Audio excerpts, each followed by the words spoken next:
All right, looks like everyone's connected. We'll get started right away. So again, welcome to our second session of our Co-Parenting Learning Academy. My name is Denisha Charles. I'm one of the project managers at the Healthy Start Teen Support Center. And it's so great to have you here with us. For our agenda today, I will be walking through housekeeping, making sure your Zoom is working properly, as well as a Learning Academy overview for our newer folks, just so you get a lay of the land before we get started. I'll then pass the mic over to our Dean, Dr. Jeffrey Johnson, from the National Partnership for Community Leadership, also known as NPCL, to go over a session 1 overview, again, to bring us back and as well as to inform our newer folks. We then have a guest speaker today, Guy Bowling, from both the Guy Bowling Enterprises as well as Father Project, who will be presenting the Minnesota's Co-Parent Court, which is a model for integrating comprehensive parenting services with child support establishment. So really excited presentation today. We then have a time scheduled for Q&A. So if you have any questions to ask either our dean or guest speaker, we have allocated some time for that. And then I have our wrap up with some reminders and some follow up for the next session. As promised, the session is being recorded, so you can find this on Epic. Following today, feel free to share with your other colleagues, or if you want to refer back to anything that we mentioned today, it is being recorded and posted back onto Epic. All participants are muted upon entry. We do ask that you please remain muted to limit any background noise. And as well, you are always encouraged to share comments and ask questions using the chat box.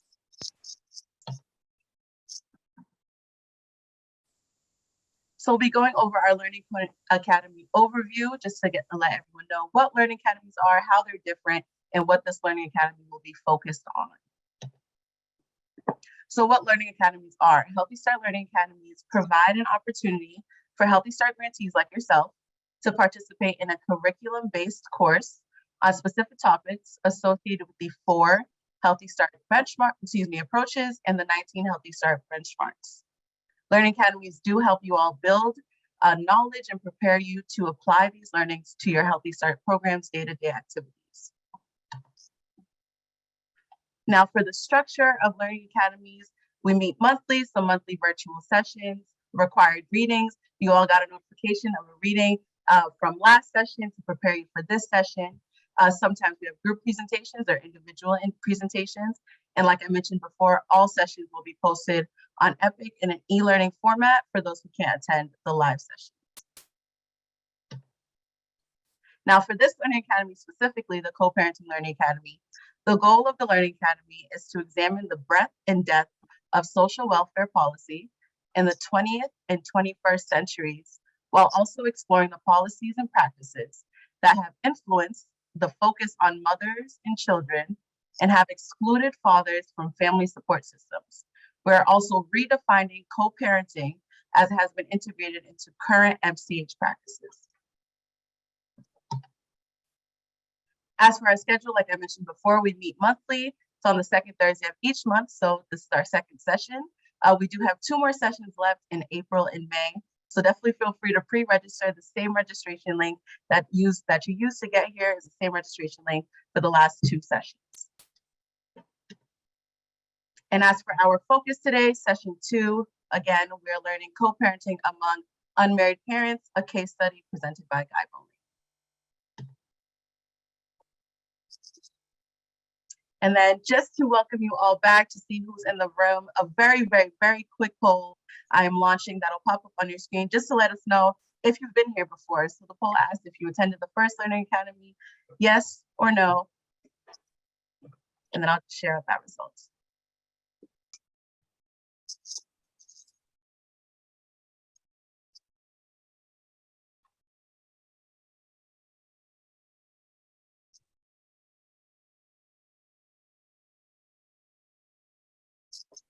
Just a few more folks, very, very, very quick poll. Just want to see who's in the room before we get into the session 1 overview.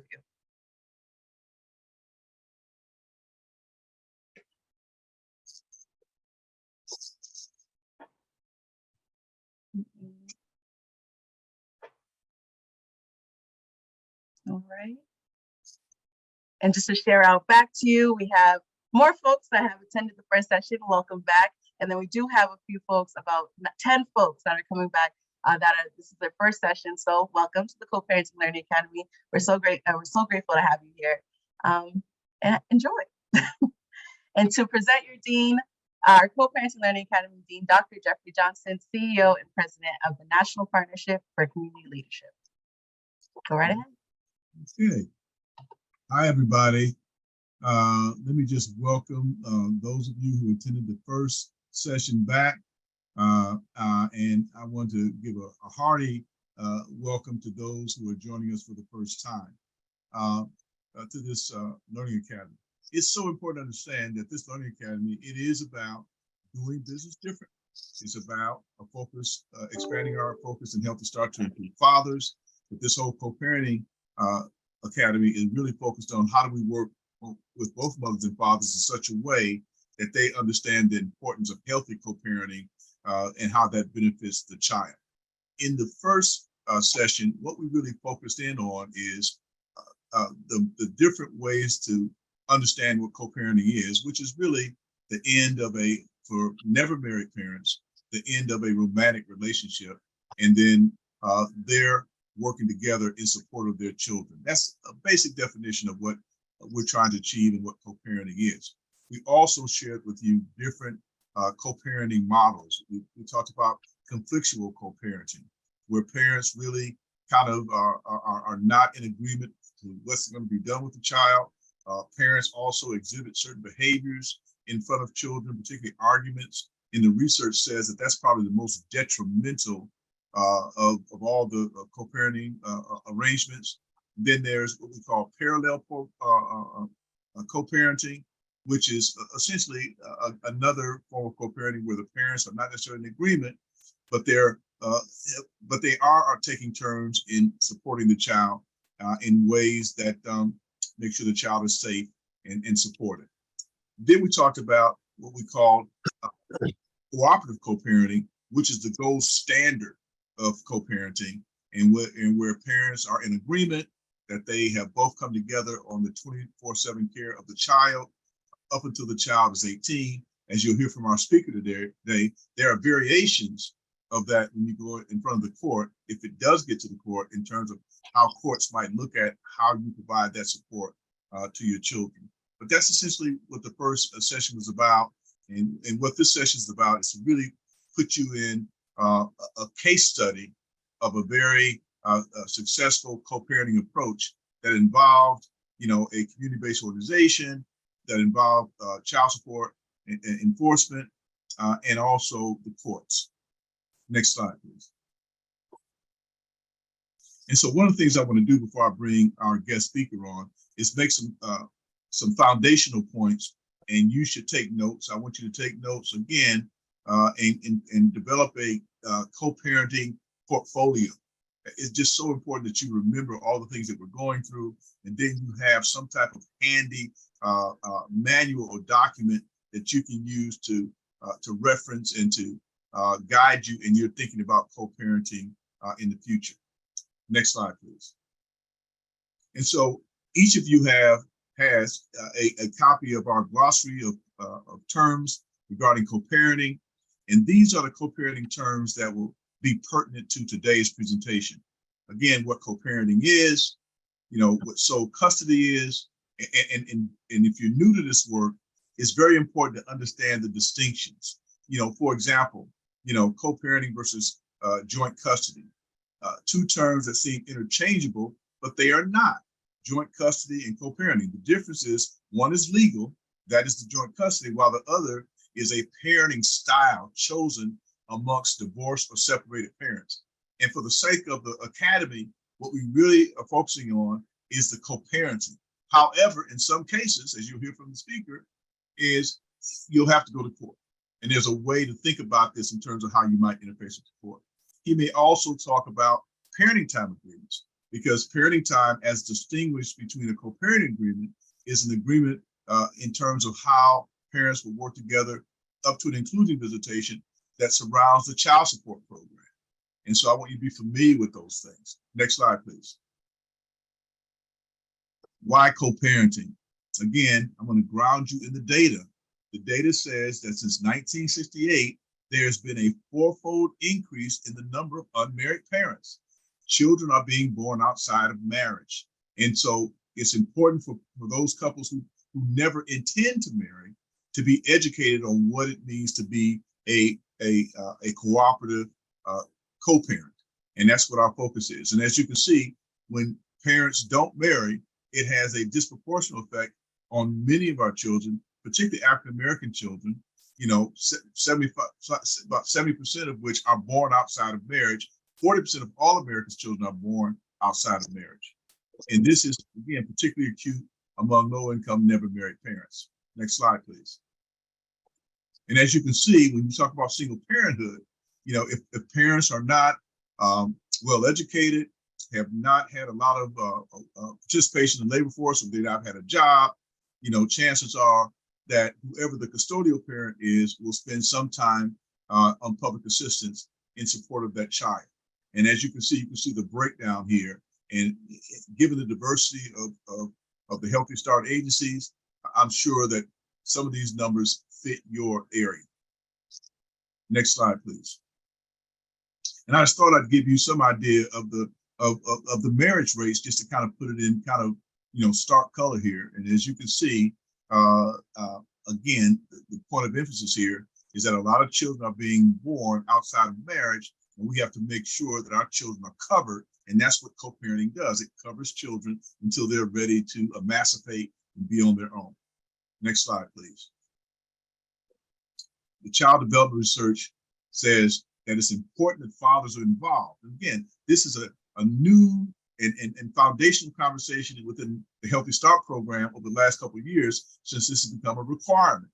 But it's important to understand that fathers matter, and that fathers are important, and that they influence, you know, children in many unique ways, in self-control, in the whole brain development, cognitive development, and in their social and emotional competence. The beauty is when both parents are doing it together, whether or not they're married or not. Next slide, please. And finally, an analysis of over 100 studies on parent-child relationships found that having a loving and nurturing father was as important, not more than, but as important for a child's happiness, well-being, and social and academic success as having a loving and nurturing mother. And I want you to notice that how the data is this, there's no competition. Because basically what it's saying is that both parents matter. And what we're trying to do through this whole push on co-parenting is try to educate parents in such a way that they are receptive and eventually get engaged in what we call healthy cooperative co-parenting, where they work together for the best interest of their children. Next slide, please. And so without any further ado, I'm going to turn it over to Mr. Guy Boland. It's a person who I've known for many years. I consider him one of the real stars in the whole work around fatherhood and co-parenting. He has a lot of experience. I've known him for many years. And every time I get a chance to work with him, I do, because he brings a unique insight into this whole area. And we thought it would be just great if we could get him involved in the Learning Academy to share his experiences around co-parenting. And so without any further ado, Mr. Guy Boland. All right. Thank you, Dr. Johnson, as I like to refer to you as Dr. J. Been a long time personal friend and colleague. Been working in this field of family support for a long time. And again, I thank all of you for being here today at the Co-Parenting Learning Academy, session 2, I believe, and focusing on co-parenting, because I think it's critical to the success of long-term outcomes as it relates to our children. Just a little bit about me. Just to let you know, we'll be interactive within this presentation, and so I'll have my camera on and off throughout the presentation. But for the most part, I want to make sure that I hear from you, as well as provide you with information based on my history of working with fathers. Probably since the early 90s that I've been working with fathers. So just a little bit about me.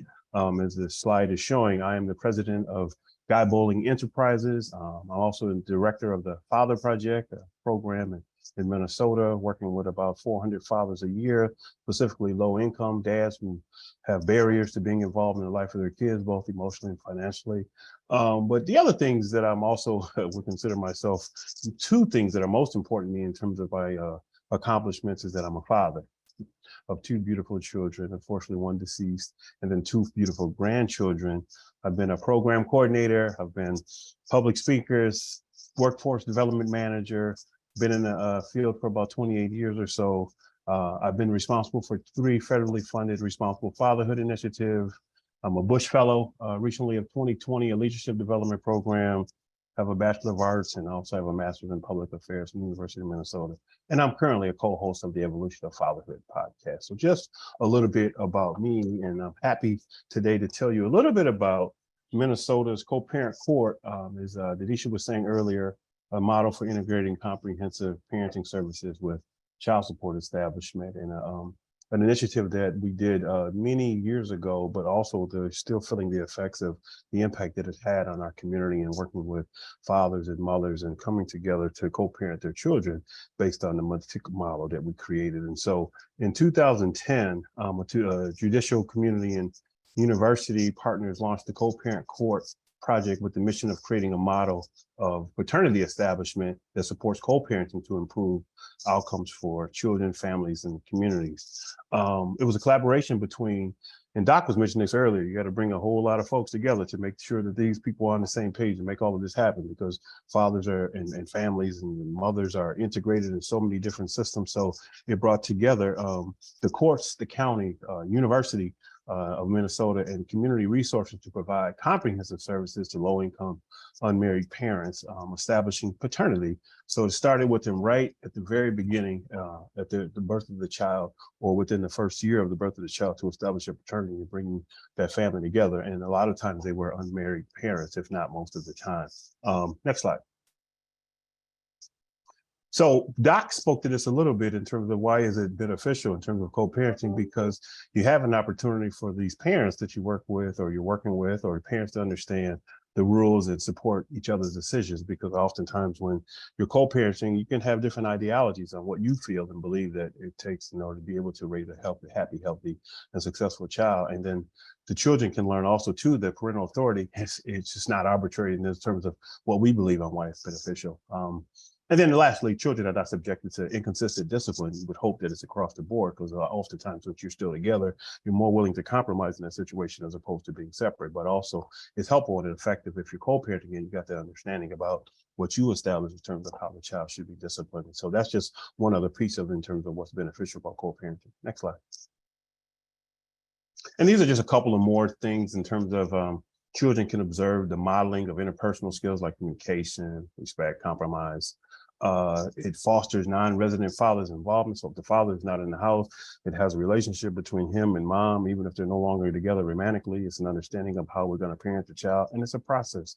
Like a lot of us know who our parents are, either married parents or divorced parents or never married parents. We know that it's a process in terms of making sure that fathers are involved in how we're going to work together. Next slide, please. Some of the things we learned in doing the initiative for co-parenting court is that a lot of the parents that we work with, as I was saying earlier, that were low income, they suffered from ACEs, and that's adverse childhood experiences that some of you may be aware of. So everything from emotional, physical, sexual abuse, neglect, physical neglect, emotional neglect. Next slide. There's about 10 of them in terms of the folks who have been a part of the project that has suffered from. And so that leads to all kinds of challenges and complications for them later, and they play out in different ways. So these are some of the other things that the ACEs, adverse childhood experiences, cover in terms of, was mom treated violently? Was there substance abuse in the house? Was there mental illness in the house? And then was a family member in jail or in and out of jail, or dealing with the criminal justice system regularly or intermittently? Those are some of the other pieces in terms of the ACEs study. Some of you actually may already be familiar with that. Next one. And the last one is parental separation or divorce. And that's another huge one as part of the ACEs childhood, adverse childhood experiences that we've uncovered in terms of working with the parents through our collaborative initiative. Next. And the more ACEs you have, the more increased risks you have. And so we learned in working with a number of the different parents that were involved in the initiative, from everything from alcohol and pulmonary disease, chronic obstructive, depression, fetal death, what it leads to that increased risk, where you see here on the right side, for partner violence, multiple sexual partners, STDs, STI, smoking. Next one. Next slide, please. You see here under other ACEs, this health-related quality of life, illicit drug use, heart disease, liver disease. So that increases what? Everything from suicide attempt, unintended pregnancies, early initiation of smoking, sexual activity, adolescent pregnancy. One of the things I didn't get a chance to share in terms of my own personal background that led me to do this work is that I come from a household with an absent father. Family suffered, a number of different ACEs. I became a teen father, and then ultimately suffered some of the challenges of having an absent father, some of those ACEs that I'm talking about as it relates to adolescent pregnancies and being a teen dad at the age of 15 years of age. And so I can identify with a number of these different things personally, but that's also I've enjoyed the work that I do because I pull from those personal experiences, develop the passion to work with the men and families in the work with. Next slide. So some of the things we see here, what are the risks to children? Doc talked a little bit about this. If you see here on the screen in terms of parents, when you got married parents, a 13% chance of the kids of married parents to drop out of school, only 13%. But you look at the one right next to that, what are the percentage of daughters experiencing teen pregnancy? At about 11%, so very low in both those categories. But if you go down and you say divorced parents, you see how those percentages go up for who drops out of school, who experiences teen pregnancy, and then never married parents, you see it goes up a little higher in terms of the risk to children in terms as far as quitting school and teenage pregnancy. Next slide. So this is just a little bit of information that we got when we first established this initiative collaboratively, but this was about a decade ago, but this information is still pretty relevant and prevalent to today in the work that we do. And so if you see here, one of the largest counties in Minnesota is Hennepin County. And if you look at the percentages of children born to unmarried parents about a decade ago, and like I said, it's only increased slightly, you see a high percentage of the children in terms of just nationwide, as you see the purple bar, and then Minnesota in the middle in terms of what we have percentage-wise. And then in the county currently that we did the project in, they also was about neck and neck in terms of what Minnesota was happening overall. And that includes a smaller number of folks that are living in poverty, in particular children and families of color. So they neck and neck with the whole state of Minnesota. So that just tells you right there the number of kids that are being born unmarried parents. And again, these numbers are still relatively close to what they were a decade ago. Next slide. And then some of the same things that it relates to specifically families of color.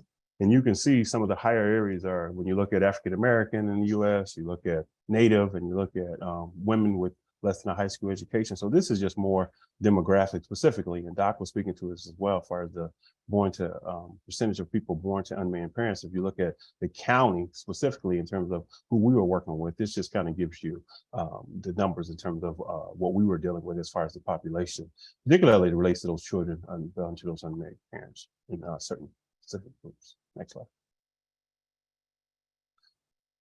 Here is important. I think this slide is critical in terms of when you see the contact of an unmarried parent as a function of a child's age. So if you look here to the left under the child's age, at birth, married, you don't have that issue in terms of contact. Really is non-existent for married parents, but for cohabitating parents, usually at the early signs or the early ages of the child, they're pretty much engaged. They're pretty much involved, particularly cohabitating. It's about half of them that we've seen in terms of what we've been able to uncover. And then about 30% of them in terms of the folk that we work with was romantically involved. And then smaller percentage, they were friends.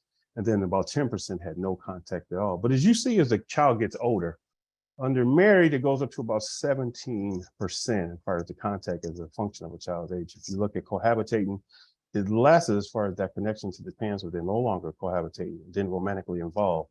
If they're no longer romantically involved, that just deals with a whole lot of other challenges in terms of why dads are not involved when the kids get older, because the relationship pretty much goes sour.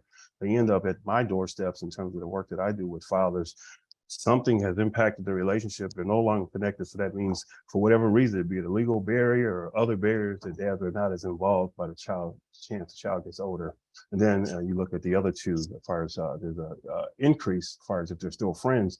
And that thing, I think in some cases, if they have an understanding about what's best for the child, it can increase to a certain degree. So initiatives like the co-parent court initiative help with that, especially as it relates to understanding co-parenting, and especially if they're involved in programming that supports that, that can increase. And that friendship gets a little different if they're no longer romantically involved. But also you see right to the right of that, no contact also increases significantly by the time the child gets 5 years old. You got about half of folks that are just not involved at all. And part of that is that a lot of the fathers just get frustrated. They got a lot of barriers. They're not sure how to navigate system. It becomes complicated for them. They're not sure who to turn to. They don't like the rejection that they receive from their child if they haven't been able to be around or sporadically be around. And the things that the child expects from them, they don't feel necessarily that they can even able to be provided. They don't know how to deal with the emotional rejection or emotional management in terms of interacting with their kids because it's been sporadic or for whatever reason that created those barriers for them. So a lot of them just say, you know what, I'll just, unfortunately, they say, I'll just connect with the child once they become an adult. And there's just so much that happens between the time they're infants and the time that they're toddlers to become an adult, where dads, I truly think that they can reconnect with them and reconcile with them and repair a relationship if they don't see them again for many years. And that's just not the case at all. They need support. Next slide. This one was more about the ages in terms of regular contact. As you can see here, about 60%. These are, again, of the 700 folks that we work with through co-parenting court. You see the limited contact at the early age, and then you also see no contact. But you also see as the child gets older, the contact goes down slightly, and then it stays the same in terms of limited contact at the age of 3. And then it goes up a little bit as it relates to no contact. It goes back to some of the challenges that I was just discussing about dad just deciding he's frustrated and just gives up because he's not sure about what resources that are out there and he doesn't have the support that he needs. And then by the time 5, it relatively stays about the same in terms of regular contact. Limited contact is about the same, but no contact, again, the older the kid, the more increasing the chances that the dad may not be involved at all. Next slide. So the mission, as I already talked about, of co-parent court, it was starts with paternity establishment. So having the dad have legal rights to his child and establish his paternity, so he knows right away what's expected of him, that he's on the birth certificate, that he's been established as a legal father, he has access to his child.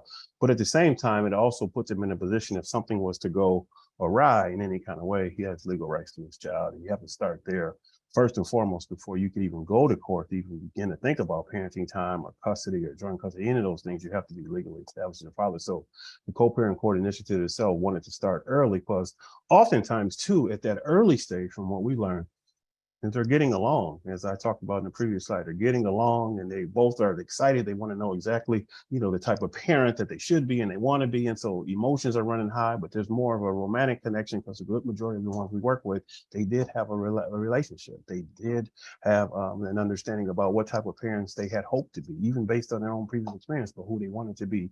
So we see it a little higher as it relates to their willingness to be able to work out a relationship, and not only from the standpoint of how we're going to parent together, but if something was to go awry, how we would co-parent together because we're connected at the time. So at that time, emotions haven't run afoul. We haven't went through challenges and trials and tribulations about our ideology about parenting. So you see more of it at the early stage of them being together and the dad being engaged, be it married or not.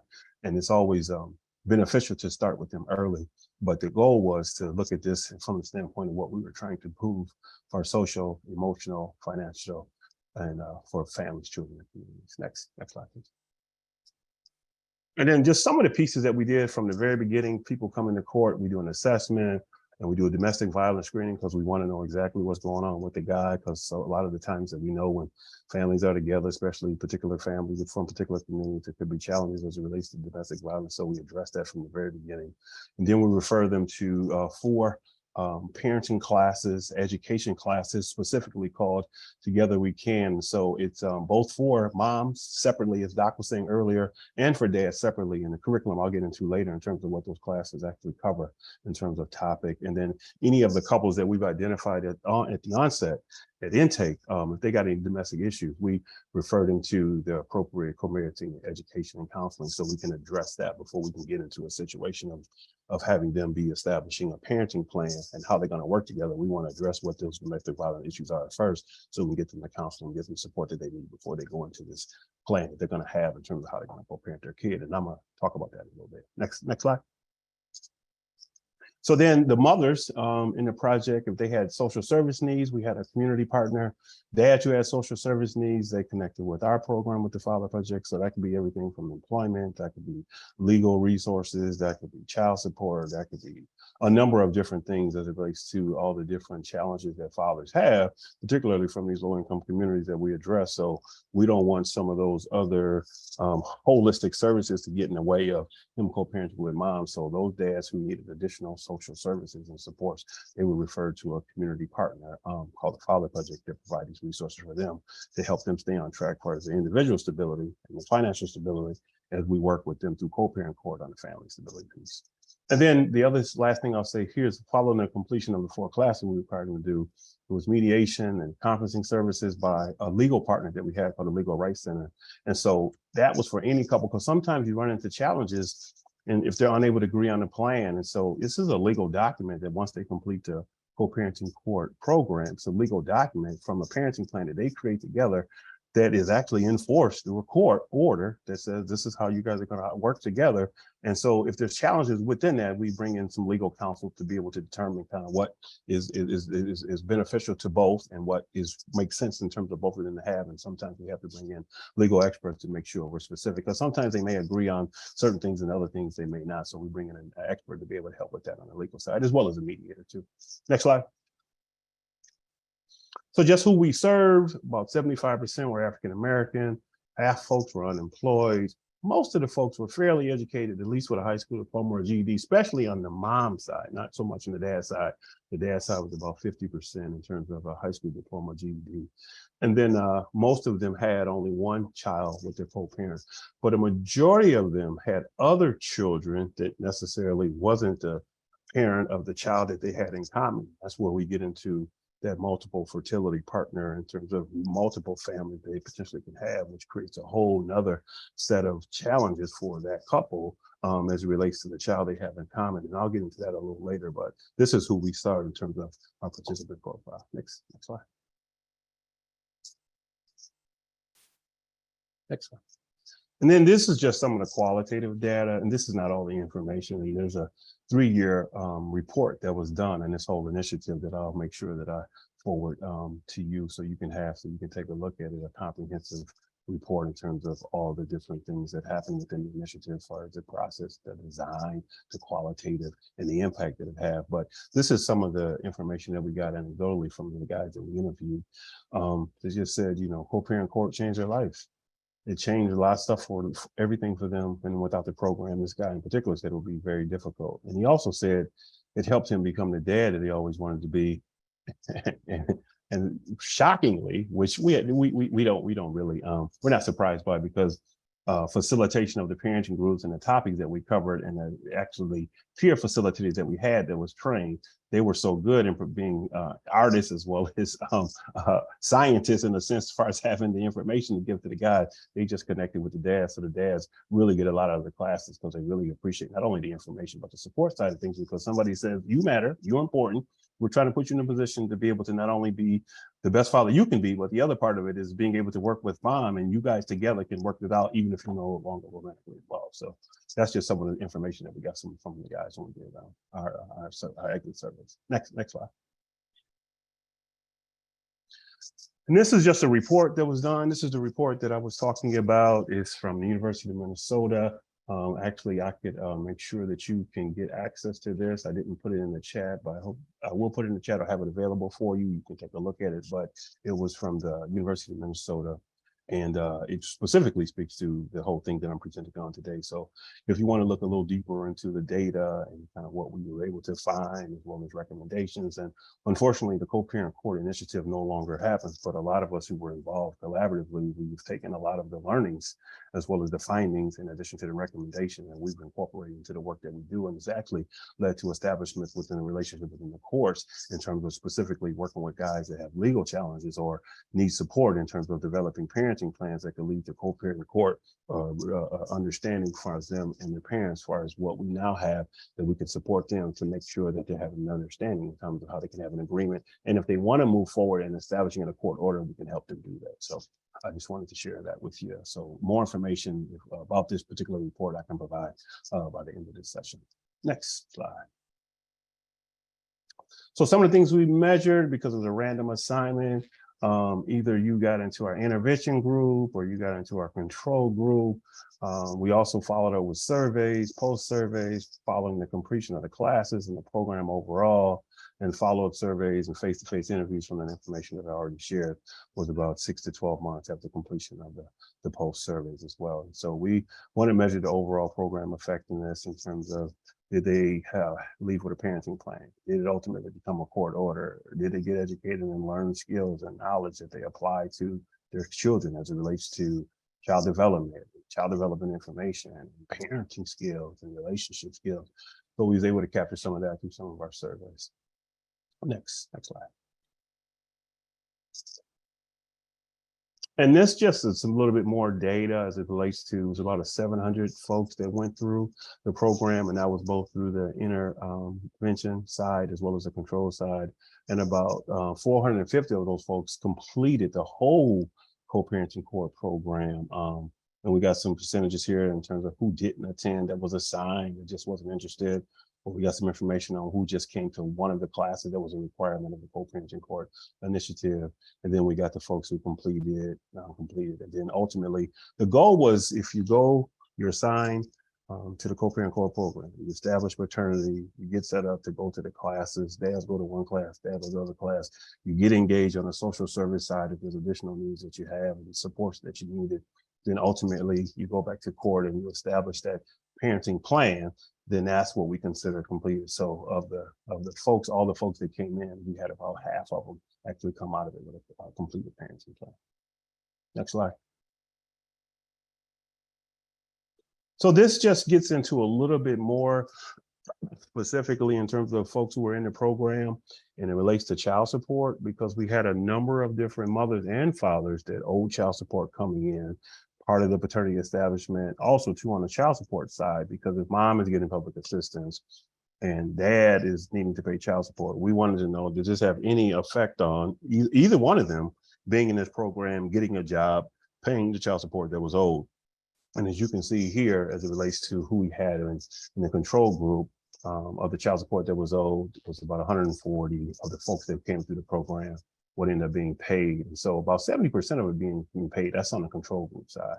But if you look on the intervention side of the child support that was owed and what was paid, you got about 72% of the folks that was engaged that actually understood child support and they understand what child support responsibility that they have, but also took advantage of the employment resources to be able to put themselves in a position to pay child support. You see a number there, almost 75%, as far as the folks who are in the vision group that got supportive services, because most folks would pay child support if they had the resources and understand they're educated about the system, and address if they're not able to pay modifications that is available to them, or even have gradual orders where they can eventually start paying child support. So this just gets into a little bit more on the child support side, because that was their investment in terms of this collaboration between all of us, because they had a number of folks that had child support or arrears or child support payments or child support debt. And so these populations of folks, a lot of them are never able to pay their child support unless you put them in a position to get the resources. So this was just a little bit of information we was able to pull as a result of working with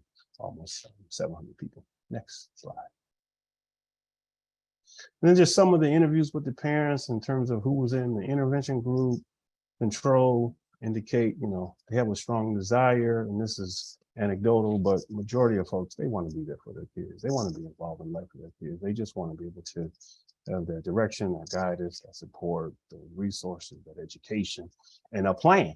Most importantly, a plan, because they don't think about parenting. A lot of times the dads The moms that we work with, they go into it without even any prior training. A lot of no frame of reference. They have no idea what this even means. They know how to be intimate and create a baby, but they don't know all the responsibilities that come with that, even if they already have children. And it comes with a lot. And a lot of times it's unspoken. You just assume that you know, or we'll figure it out. You don't just figure it out. You don't just know. And a lot of times you need to go through these things in order to be experienced. Number one, is the best teacher. Number two, what's the plan? Number three, we didn't even have the conversation even about if you get pregnant, and all of that is brought to the forefront to say, now that it's here, what do we do and how do we do it? And who do we have to support us if we don't know? And so I think that's where education comes in, information comes in, mediation comes in, the legal aspect comes in, and just and an overall foundation that you need in terms of just stability as an individual and as a family. So we tend to get this information from the folks that we interview, be it they're in the control group or the intervention group, in terms of just lack of knowledge. Next slide. I know I'm coming to an end here, but the moms, they reported experiencing a positive change in the relationship. And the intervention side, I think that's because they got the resources, like I was saying, as opposed to 30% of control. They didn't get the resource, so they were lower in terms of what they reported. And then also too, on the intervention side, the mom said that they saw an increase of almost 60 hours a month on average in terms of the dad spending time with the child, as a result of being a part of this co-parent court initiative in the classes and being a part of receiving resources and services through the whole collaboration I was talking about earlier. And then on the other side, the control moms, they didn't see much increase, and rightfully so. We understand that part of it too. Next slide. And again, on the father side, about 70% of dads reported change in the positive direction regarding their role, as compared to 31%. Why? Because the dads are empowered. The dads understand their role. The dads understand that they're supported. The dads understand that they matter. The dads understand that their previous experiences in terms of how they were raised as children has an impact on what they understood as it relates to their role, even though they made a commitment to themselves. If my parent wasn't the greatest or my father wasn't there, I made a commitment to myself to be a better father than my father ever was to me, but you don't always know how to do that if you don't get the skills and the training and the education. So once somebody put them in a position to help empower them, that they can learn, and that we're not judging them based on what they've done or who they are or who they're trying to be. So we get a higher response from dads in terms of the transformation of their thought process as it relates to being a responsible father. And then the other thing I'll say, one of the most interesting things we learned from our report after 3 years, that these dads come out of it after they are part of the intervention group, they get the services, they get the resource, they have a better relationship with mom, even if they're no longer remaining involved. They basically say, I'm more optimistic that we can figure this out. I'm more optimistic that we can figure it out. I don't feel like I'm in this by myself. I don't feel like everybody's against me. I don't feel like everybody is not saying that I'm unable to fulfill this responsibility. I have a sense of hope, and that goes a long way for these guys. Hope goes a long way in terms of somebody says, given under the right circumstances, under the right resources, the skills, and the stability that I have, I'm still can be that great father that I know I always wanted to be and still want to be and still can be. Next slide. And I'll just move on from that because I'm only got a couple minutes. Let's go to the next slide. And this is just more of the theme of wanting more. Okay, right here. So just a little bit about the workshops. They were gender specific. We had dads on one side. We had moms. They were 4 3-hour classes. And then we had about up to 9 participants in each class. The co-facilitators were trained with the curriculum that we had developed through the University of Minnesota. We wanted to make sure it was co-ed, so they're modeling the relationship between the two of them, and they were both parents that both mom and dad in each class could actually see. So you see the dynamics between men and women facilitating the parents in class together. That has a huge impact in terms of leading by example. So that's a little bit about that. And then next one will be about the topics that we discussed. We go to the next slide.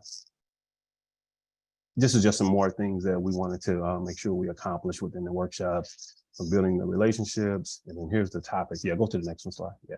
And then some of the things we talked about, for everything from getting started, creating a healthy future for your child. What is it?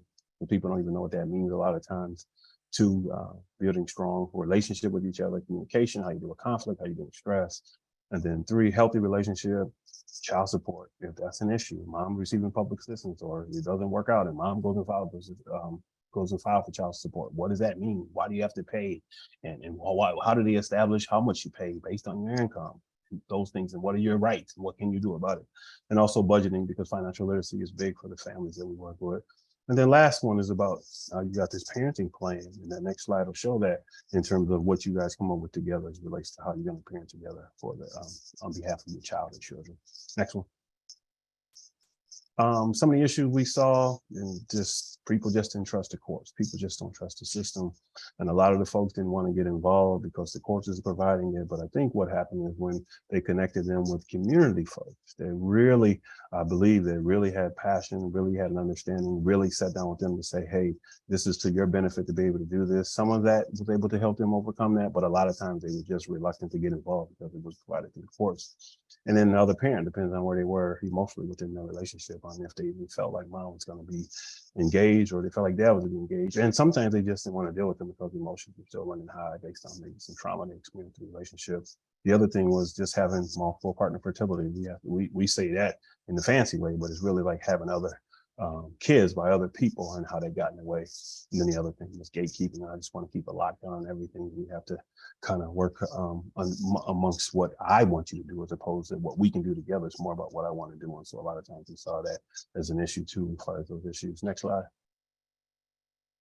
Some of the challenges, just people coming, work conflicts or school, and then there's a lot of mental health stuff that we saw, untreated mental health, a lot of that we had going on, a lot of chronic depression, a lot of counseling needed, even sometimes even just needed for crisis counseling. So we saw that. And then also too, we had a lot of folks that admitted or we could see or we learned had some addiction issues. So those were some of the challenges for people just staying engaged in the project itself. Next. And these are just some additional things. If you're going to do classes, these are the things that are good to have to make sure that you keep people engaged, and ensure that they complete, ensure that they not only can retain the information and knowledge and apply it, but these are the things you need in terms of that approach and working with those populations of folks. You got to have these things. And then next one.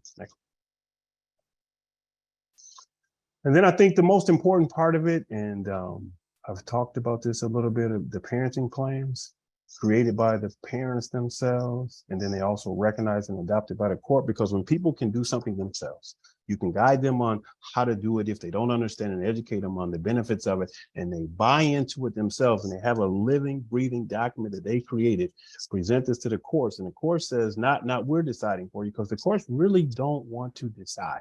They want you to come up with a plan yourself, present it to them, and then they will then enforce it and establish it as a court order for something you come together. And so when you have professionals that can help you put that together in the care of your child and what you agree upon and who's going to do what, and based on even how you visit the child and the parenting time that you have and the frequency that you have, that's more likely to be implemented, and that's more likely to be followed, and that's more likely to be effective when you got the buy-in from both parents as they're educated and are supported, even if they no longer have a romantic relationship. And then I think the other thing is, when we go through the workshop, we go through the program, we assess what they need, we address what they need, we give them the education, we give them the supports, and then we continue to support them in additional ways after they complete the workshops. But the piece is we do the parenting plans after the workshop has completed. Next.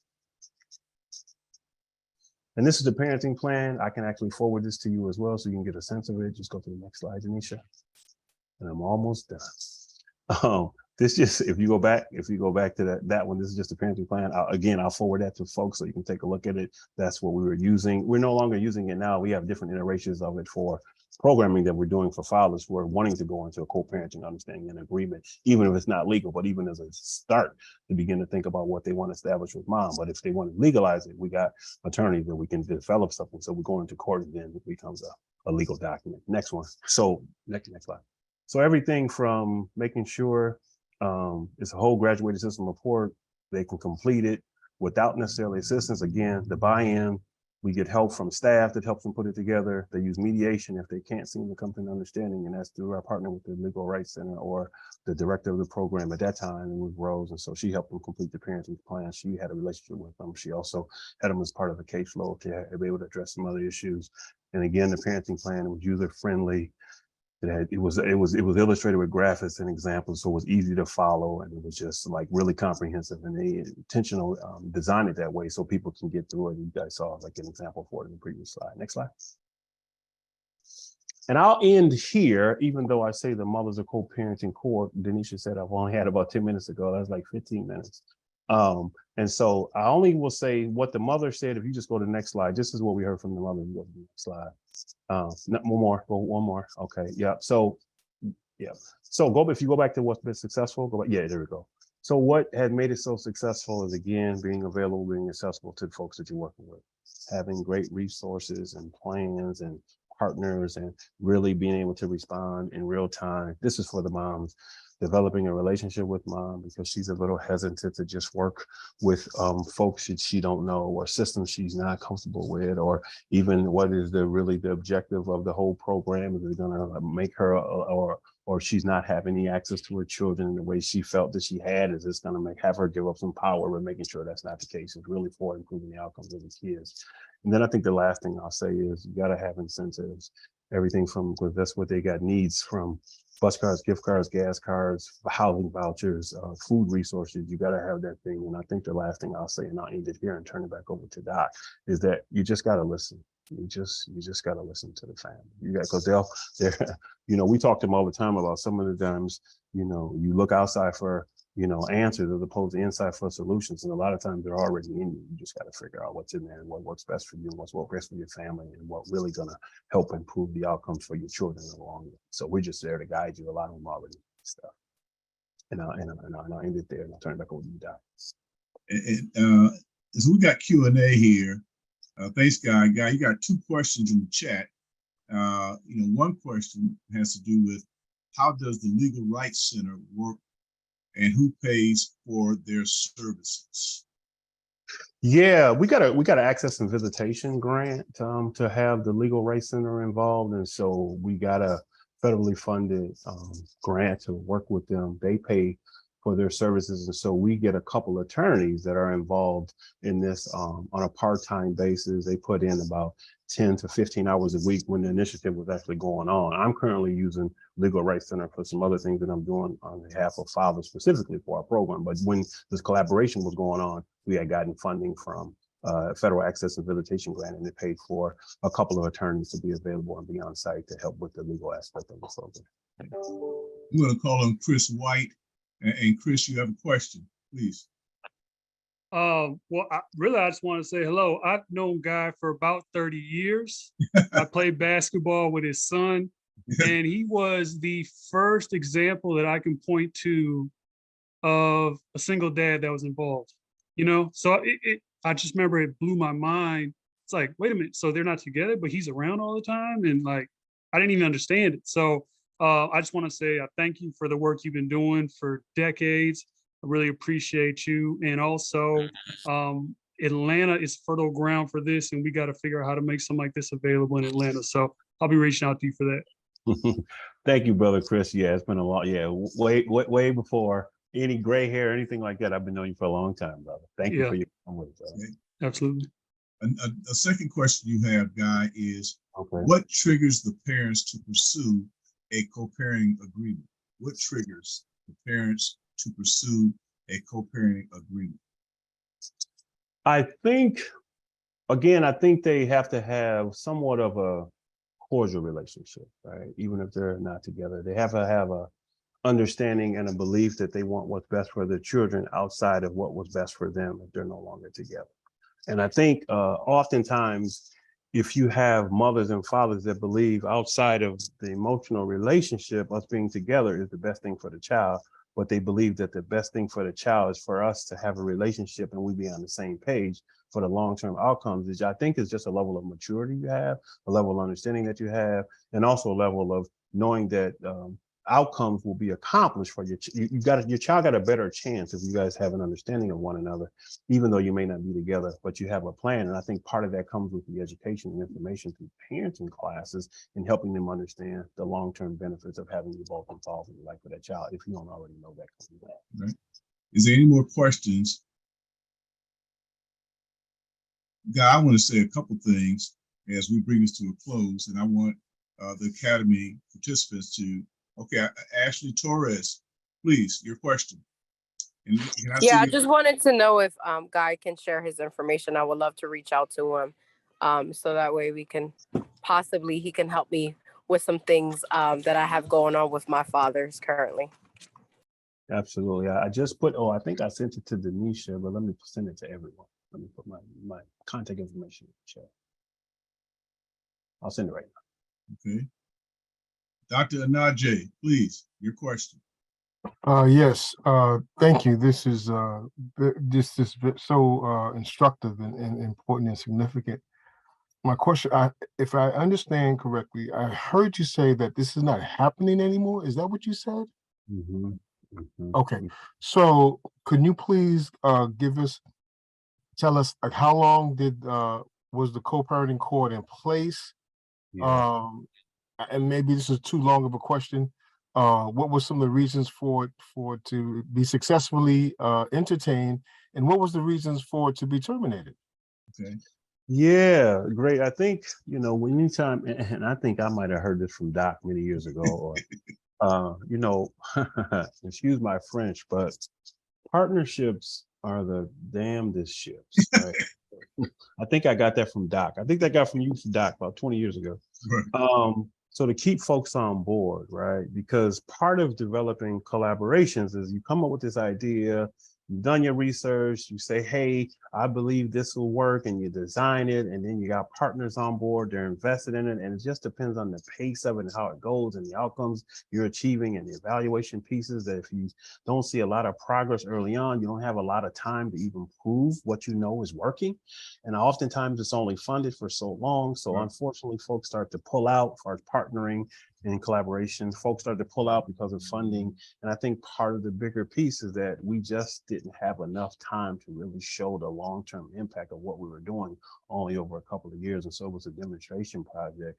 And unless you have that kind of data, unless you have that kind of strategy in terms of having those folks that'll continue to support you, it's tough to sustain something like this, even though it's effective. And so some of the original partners that was able to fund it through the courts, they were no longer able to find the resources to be able to sustain it. So that's part of the challenges. So what we've learned from it, we've adopted a lot of those practices, a lot of those pieces as it relates to the model, and we've incorporated in other fatherhood programs, particularly in the program that I'm overseeing and managing. Let me also respond and Guy to say thank you tremendously. And I would underscore the fact of what you said. He had a special 1115 waiver grant, from the Federal Office of Child Support Enforcement. The nature of grants is that they don't last forever.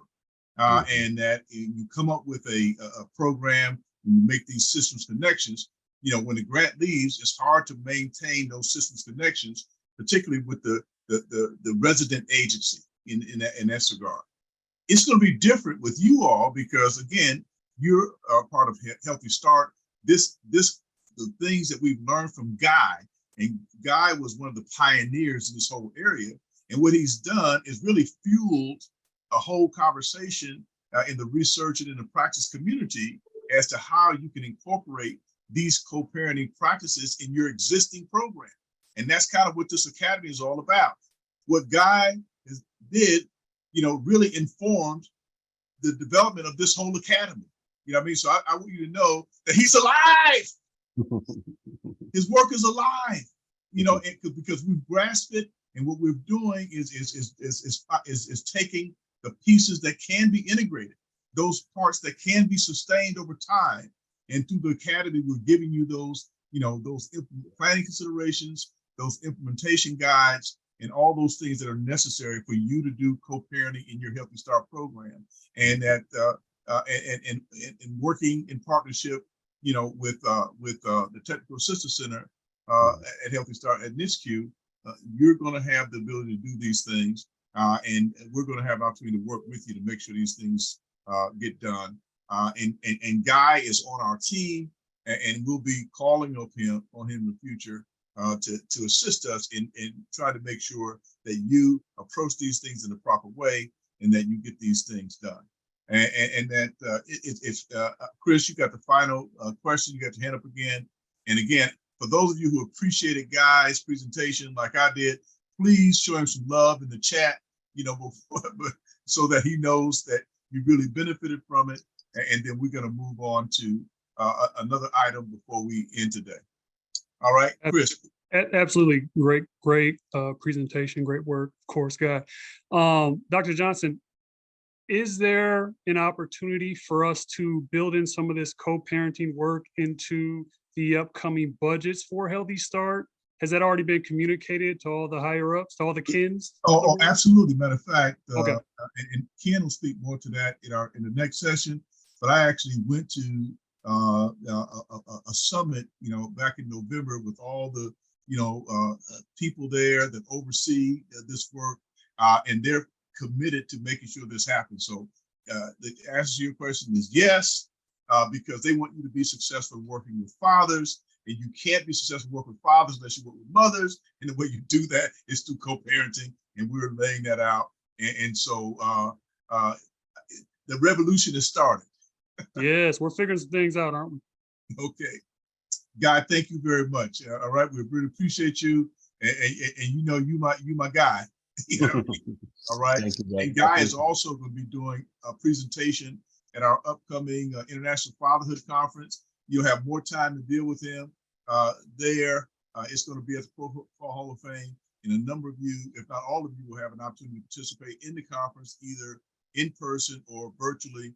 And so you'll get a chance to participate and hear Guy again. Thank you, everybody. I appreciate your time, and thanks again, Doc. I appreciate it. So enjoyable to be able to enlighten others about the work we do. All right, thank you. All right, everybody. Okay, I want everybody to take a deep breath, and we're going to do a Guy. You can stay on if you want. Okay. And we're going to review our homework. First of all, it'd be great if we could see all y'all beautiful and handsome faces, particularly as we get ready to do our homework review. Okay. I'm going to ask before I start, putting you all on the spot, how many of you actually did your homework assignment? Can you please put your hand up so I'll know who to call on related to the questions?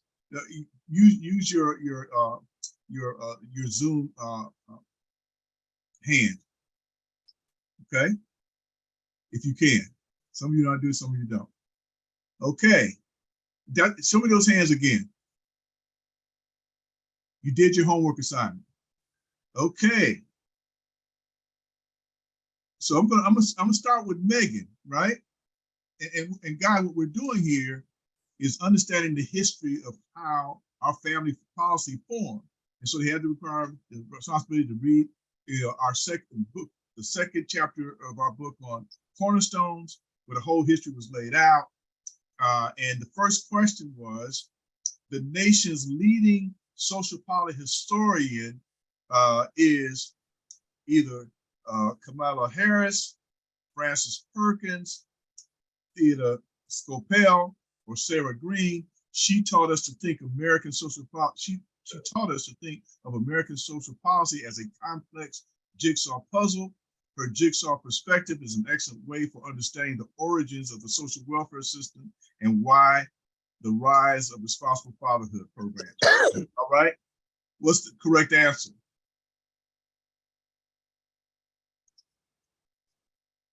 C. The correct answer is what? C. The correct answer is C. All right, Theda Skocpol. Right, got that right. Thank you. Next.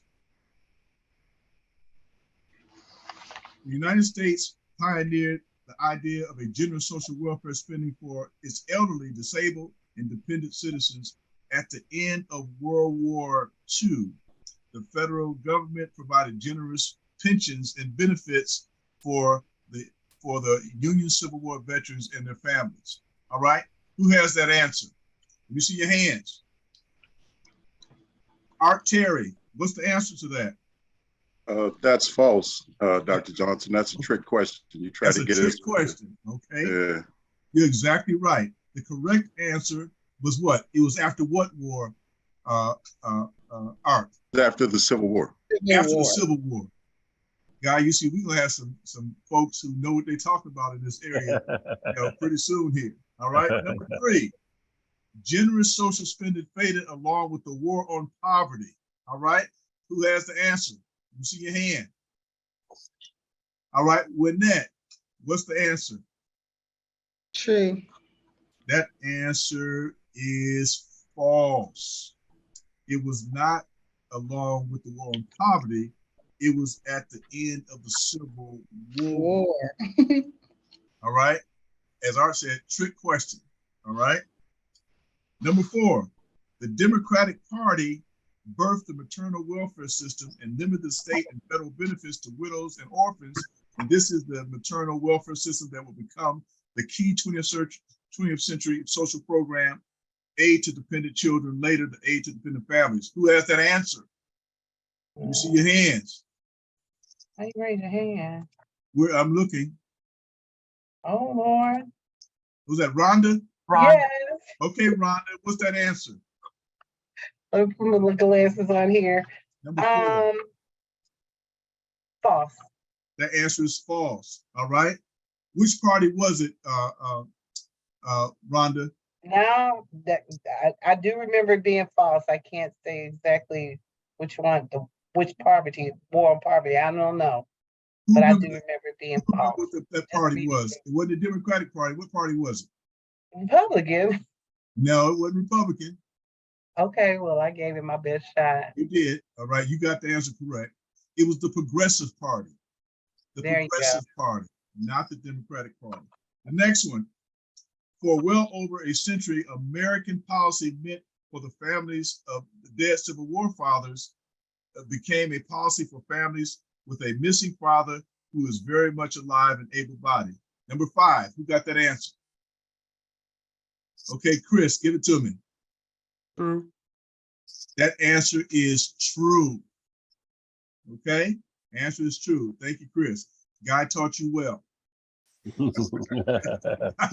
Number 6, from the 1990s through the early 2000s, a political arm of the women's movement reestablished the maternal system with the goal of preventing a mother's entry into the welfare system itself by making the child support enforcement system work better for non-welfare families. Who has that answer? Cynthia Price, please. What's that answer, Cynthia? We're on which one, 5 or 6? Number 6. Number 6, that answer is true. That answer is false. Oh, it's Number false. Okay, Another I was trick wrong. question. It was not the 1990s to early 2000s. The correct answer is from the 1980s to the 1990s. Again, we talk about the history. All right. And so I'm going to keep going here. Number 7, from the late 1990s to the present, a fatherhood movement responded to the child support enforcement system's expanded obligations and sanctions with demands for benefits and support for the father's family's role before and after his relationship with the mother ends. Number 7, who has that answer? Who has that answer? I'm looking. I see Tia, Chris, Art. Okay, Tia, give me that answer. The answer is true. That answer is true. Go, Tia. That answer is true. Okay. Next one. At its beginning, the maternal system featured private charity workers who worked with poor mothers, bringing them food, clothing, and shelter. They were also a moral police force given to monitoring how these women brought up their children and conducted themselves privately. Bad mothers were cut off. Black mothers received little support, and children born of out of wedlock were locked out. All right. Who has that answer? Denisha, you see some hands up there? I see Shonda, Tia, Shonda, Art. Shonda, give me that answer. That is true. That answer is true. Okay, thank you. The next one, from the 1900s through the 1960s, Healthy Start workers and their profession had control of maternal social policy. They overturned the policy logic of the 19th century with the striking policy idea that fatherless families did not need to be reunited with their father. Rather than rehabilitating fathers, the modern Healthy Start worker was able to see that in some cases, family unification was harmful because of physical and emotional and substance abuse. All right, who has that answer? Looks like Art. Okay, Art, what's that answer? Sorry, Dr. Johnson, that's true. That answer is false. False. Good question. It was not Healthy Start workers. It was social workers. At my place, the majority of our Healthy Start workers are social workers. We work Okay, with a lot of okay, them, so okay. it's kind of a Okay. catch-22 there. I That's apologize. right. But can anybody tell me when Healthy Start started? 91. 1991. 1991. You're right. Got you. Okay. Appreciate it, Doc. You're right. All right. Okay. All right. Let's keep going here. Sarah McClanahan, author of The Great Children of the Great Recession, 2016, Fathers Under Fire, one of the nation's leading authority on family formation, explained that fathers continue to be left out of the social welfare system. She indicated that after the 1950s, the American family operated like an efficient international trading system. A marriage between a very capable man and a very capable woman produced a household offering its children a world-class private tutor, the mother, and the world-class piggy bank, the father. Who has that answer? I saw Thelma's hand. Who's that? Thelma? Thelma? True. That answer is true. Good, Thelma. All right, next one. In 1975, the Child Support Enforcement Act created a federal-state partnership that was used to use its power to punitively pursue the population least able to afford the welfare bill. That's true. Okay, who's that? Oh, that was me. Who's that? Thelma. Okay, somebody else give me that answer. Who else? Denise, you see somebody else that I probably don't see? Rhonda Chris as well. Okay, Rhonda, go ahead. True. That answer is true. Thank you, Rhonda. Rhonda, couple more. In 1983, in a 1983 statement at the signing of the National Child Support, Bill Clinton appealed to Congress to pass legislation that would force parents who were deadbeats to pay up and deliver on their responsibilities. Who wants to answer that question? Chris. Tia and Cynthia. Okay. I don't remember this exactly, but it sounds true to me. It sounds like something they did. All right, Cynthia, you want to weigh in on that? Was he right or wrong? Sorry about that, Chris. That's a false statement because at that time, Bill Clinton wasn't even president then. Ronald Reagan did this. Ronald Reagan. 83. Hey. Oh, Great. Go Ronald ahead, Reagan Cynthia. started the whole focus on deadbeat. Be All right. dads. Deadbeat dads. Thank you, Cynthia. Okay. Number 13. The Family Support Act of 1988 expanded the system requiring states to implement wage garnishment in child support cases involving recipients of public assistance. Who has that answer? Let me see the hands. Tia and Art. Who's that? Tia, Art, and Rhonda. Tia, give me that answer. That answer is true. That answer is true. Go, Tia. All right. Two more, right? Unhappy with their treatment and the label of quote unquote deadbeat dads, groups representing fathers formed in the early 1990s and their punitive treatment.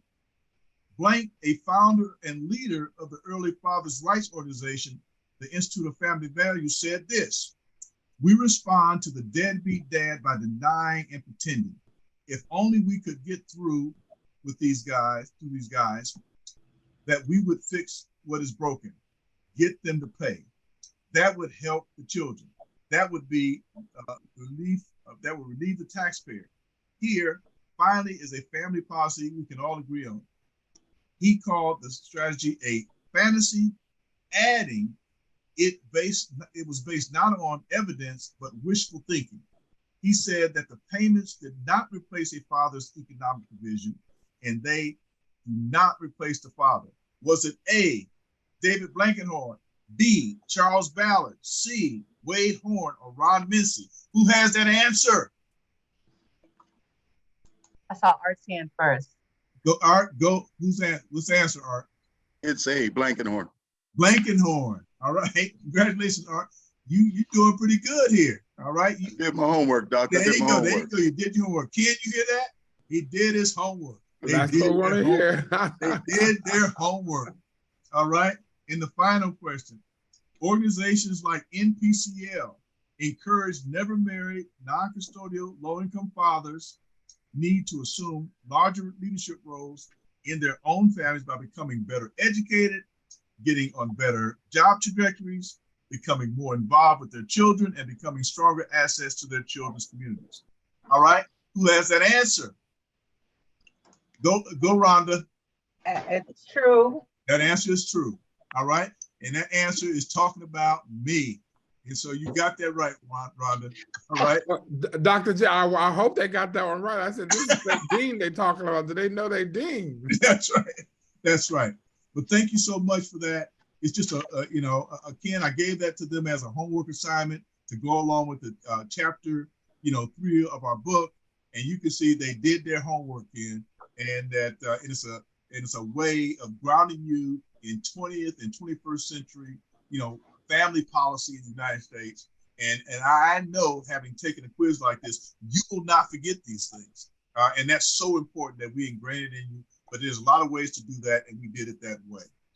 I want to go back before we end and talk about— Dr. J, just Yes. before you end, just to tell you something fresh off the press. Okay. But I had the opportunity of being in the presence of the Commissioner Tangela Gray today. Yes. And he talked about, again, when the child enforcement system was set up and how it interrupted co-parenting opportunities. But it's in 1975, she was explicit. The system that was set up then does not work for families that we're working with today. And that's what this group of Healthy Start folks are here to talk about, how to do co-parenting in the 21st century. So I think that homework assignment was so right on time, because again, the system that was set up is not working, set up in 1975 is not working for the families we're serving today. Right. So she said that just this morning to the group of about 500 people. Yeah, thank you so much, Ken, for that, because again, what we've kind of said is that it was set up more or less as a middle and upper income program, because the assumption was, when you set it, and again, I want you to understand who the women's advocates were too. The women's advocates were middle class and upper class white women, who essentially, whose husbands had the resources but didn't want to give them the resources, but it didn't have an adjustable schedule for setting orders, and as a consequence, those fathers who were the least capable of paying child support ended up being, the ones that really got screwed. And that's what we call our dead broke fathers. So the fathers are not deadbeat, like Ronald Reagan talks about way back then, but rather, dead broke. And then in that context, we got to provide support to them and come up with innovative ways. And Commissioner Gray has been one of the innovators in that. And she started that in the state of Georgia before she became child support commissioner for the whole country. But a couple of things I want to say about Guy's presentation that I want you to lock into. And Ken, this is very hopeful for us. Guy's program had 700 folks, all right? And none of them knew about co-parenting, right? But through the education, through the parenting classes, and through the support they had from legal aid, from the cooperation of the courts, cooperative child support, with the set of incentives that they get, that they receive. Do you know that of those who are in the control or in the intervention group who completed the program, you ready for this, Ken? 54% of them signed a parenting plan. Wow. 54%. Wow. All right. So I want you to understand that once folks are educated on this, right, that they're more likely to consider it. All right. And so I want you to know that way to look at Guy's statistics is to look at it from the standpoint, would that have happened had it not been for the intervention? Right. And so the intervention made it happen. All right. In other words, Healthy Start folk, when you start including this, you'll be surprised how the mothers will respond. And our next class will be on working with the mothers on co-parenting. And so we will have 3 individuals involved who have experience in working with mothers on co-parenting and getting them to that point. All right. And they will also talk to you about how far they got and where they fell short. And I tell you, in many instances where they fell short and work with the moms is that they didn't have something corresponding for the dads. And the same true for dads. When you don't have something if you work with the dads, you don't have something corresponding with the moms, excuse me, you're not going to make this work. And so Healthy Start is in a unique position. But I think that those statistics that Guy gave of the ones who completed in the intervention group, it was a RCT, 54% of them completed a parenting plan once they knew how to do it. In our last session, and I've modified it, our last session, all we're going to do is talk about how to develop those co-parenting plans. And I'm going to give you a homework assignment. I'm going to ask Denisha for our fourth session. We're going to divide you up into groups. You're going to work together, and I'm going to give each group at least 2 case studies to work out. And then you're going to come back to the fourth session, and y'all going to share what y'all come up with. You're going to have a homework assignment. So you're going to have an opportunity to work together, outside of the class, and to work on those case studies. Because the thing to understand about the co-parenting, just like in a case of divorce, no 2 co-parenting agreements are the same, because there are different circumstances that contribute to it. And what judges say is interesting about how the judges look at parents, and the judge tell lawyers, and what we're telling you as practitioners, we have to build the will and interest in parents to do it. Because the judges say if the parents come to court, if it does go to court, and not willing to come up with an agreement, the judges say, why are you bringing them in front of me if they're not willing to do it, right? And so, and I think that part of that willingness, Ken, evolves out of the education, all right? They don't understand the benefits. They don't know how deleterious it is to the child. They don't know how deleterious it is to them over time, because these things are not going anywhere. But with an intervention incorporated into the service and practice of how Healthy Start operates with moms and dads, we have a chance. And the data that Guy presented, which is really groundbreaking, because again, and Dr. Najee asked the right question, why was it discontinued? Well, discontinued because it was a grant. It was a 3-year grant. Whatever you can do, you do it in 3 years. After 3 years, I'm taking, that's how grant programs work. What we're trying to do with co-parenting within Healthy Start is make it a part of the service system, all right? The integration. You're not doing the full program that he has, but you're going to be able to do many of the elements of it, and we have figured out how to do that, and that's what we're providing you insight into through this Learning Academy, all right? And so, again, thank you so much for being with us today. Thank you so much for taking the homework assignment seriously, and we're looking forward to you being in our next session that's focused on working with mothers, okay? Denisha.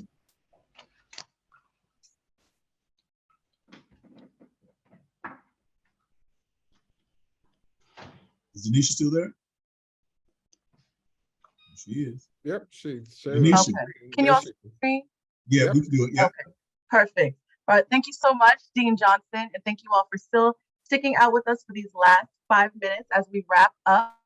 So, you're fading in and out on us.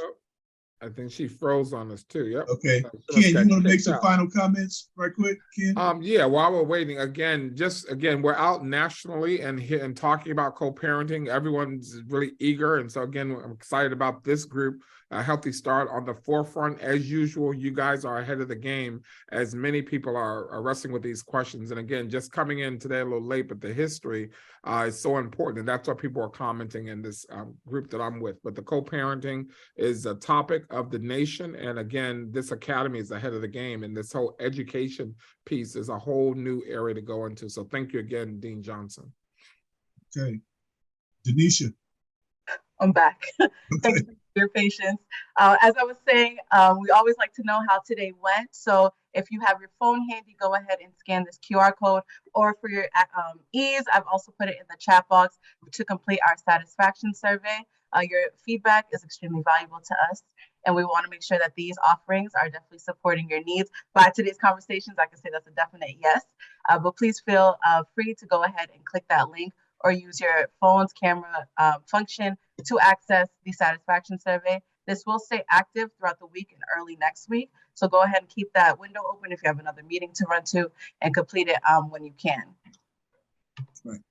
Next on our wrap up, as we mentioned on our first meeting, as a small incentive to continue joining us throughout this Learning Academy, we are providing each grantee with the cornerstones of responsible fatherhood, planning, implementation, and evaluation book authored by our Dean, Jeffrey Johnson, as well as Uriel Johnson and Herb Turner.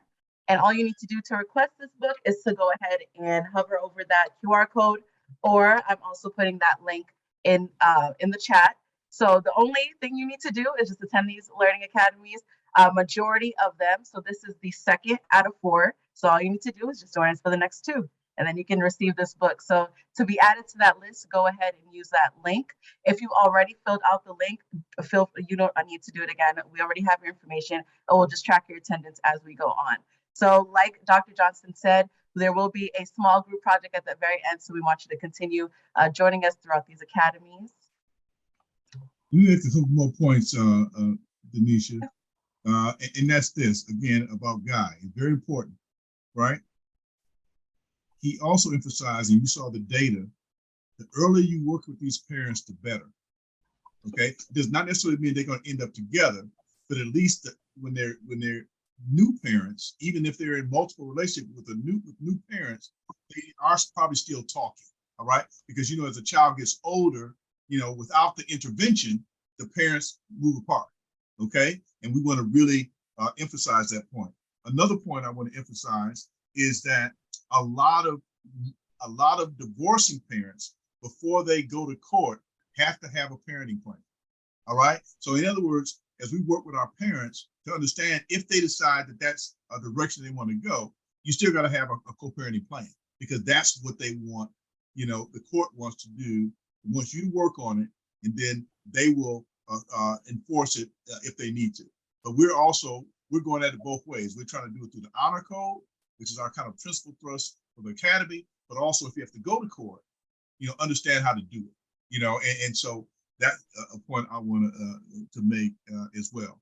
And the final point I would make is so critical, because he also showed you how much more the intervention group of fathers paid their child support. Let me tell you why. The data says this, the research says this. They said when fathers have access to their children and can visit their children, and they don't live with their children and have to pay child support, they're more likely to pay their child support. Right. So it's key. Visitation is key, and those things could be worked out. And so what we want at a minimum, within our co-parenting agreement, if the father is not visiting, to have the ability to visit, because he has to pay child support, he's more likely to pay child support if he visits. Does that make sense to y'all? And so I just want to give you kind of some of those kind of real nuggets of importance that's going to be critical as you think about these things and the integration of these concepts into your Healthy Start program. I'm done. Well, thank you for that. It's very important. And as always, these sessions are recorded, so you all will still have those nuggets to refer to following this meeting. The question was asked whether or not Guy was sharing his PowerPoint. You will receive a copy of that, and it will also be available on the website. Am I correct, Denise? Yep. And so you'll have access to that, so you can go back and look at it as many times as you need to and extrapolate some of those ideas. Denise. And as a reminder, Dr. Johnson mentioned this earlier, our next Learning Academy will be held on Thursday, it'll be April 20th. One second. But Thursday, April 20th, and we will be going over working with mothers, a community-based perspective. So go ahead, and again, that same. I'm sorry. Okay. Yeah, sorry, I had to adjust it. Thursday, April 20th, we will be meeting back, same time, same place.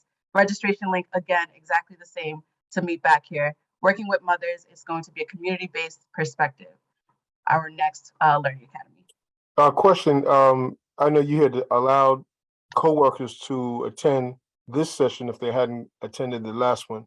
Is that still open for people for the next session as well? Oh, absolutely. Yes, absolutely. Okay, thank you. All Learning Academy sessions open to everyone. Oh, I didn't know that. Thank you. Of course. And as a close, as always, we want to thank you all for joining us, sticking out with us throughout the end. And again, go ahead and refer to those links to complete our satisfaction survey and to request your copy of the book for attending majority of the Learning Academies. A special thank you to our Dean again for a great session. Thank you so much for our guest speaker, Guy Bowling. And thank you all. All right. Have a good evening. Have a great evening. I'll jump back to the satisfaction survey for your ease as we close out. Have a good one. Have a great All right, rest see of you your later. week. See you next time. Thanks for doing the homework.